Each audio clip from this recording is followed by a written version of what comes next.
Nasigi ISS Town namali hayam ben kita ta ho tu bam tani sagi ma'am lagi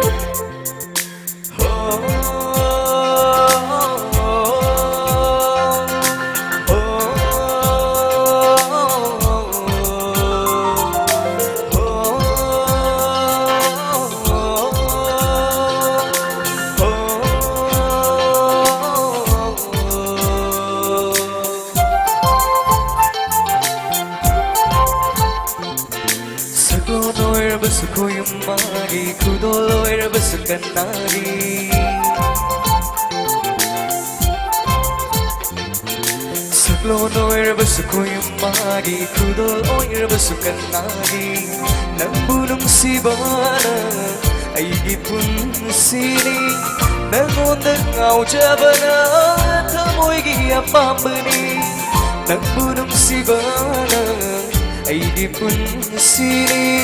Nangondang ngao jabana tamoy giyapambani Bibiro nang nananggi nanggi nungsibang Bibiro ifamda nanggi nungsibang Bibiro nang nananggi nanggi nungsibang Bibiro ifamda nanggi nungsibang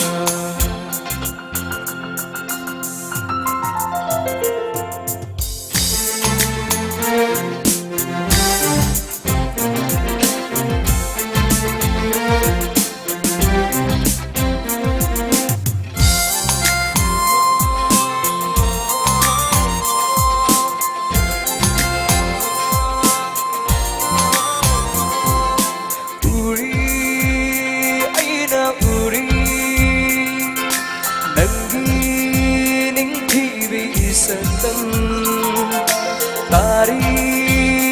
aina tari Nangginom sibang konje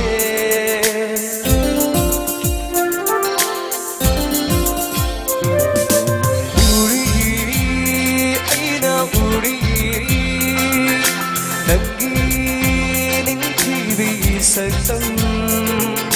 Tari aina tari Nangginom sibang konje Doktuna tanang naigingit mangsida Doktuna tanang naigingit mangsida Lay lay lay lay lay lay lay lay lay Lay lay lay lay lay lay lay lay lay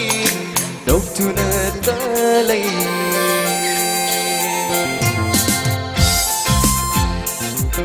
Layrang nagkapumon hanong pwede Paghang ipay mahanong oli Singil nagkabityan hatabadi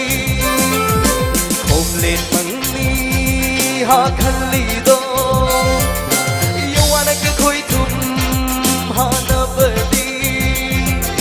May tumagamagal halambadi Karam na busing thang nagani Karam na busing thang nagani Magalag ta jagum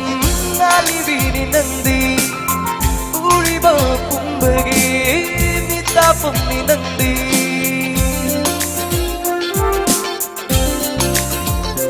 Oh magalag ta jagum alibini nandi Uri ba pumbagi mita pumni nandi Hajalag ta thanil na mangal na ibagum Mapal na idraba nanggi nung sibani Hajalag ta thanil na mangal na ibagum Mapal na idraba nanggi nung sibani Hajamana lichilag ta lot bagum Biro itanong sida Lodu lelay biro itanong da Lodu lelay biro itanong sida Lodu lelay biro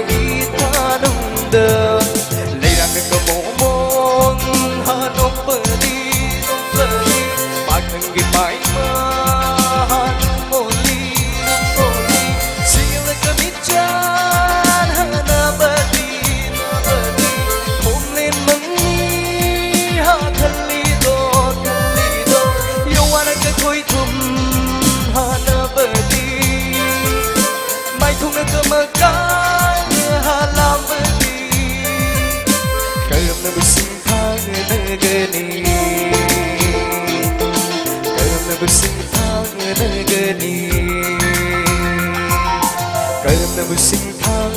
gani. Thank you. Agi, naitom sa pagiway na aroy ba isay, kudol tam sige. Dugo makatarag pa ni pun ba isay, magtahan sige.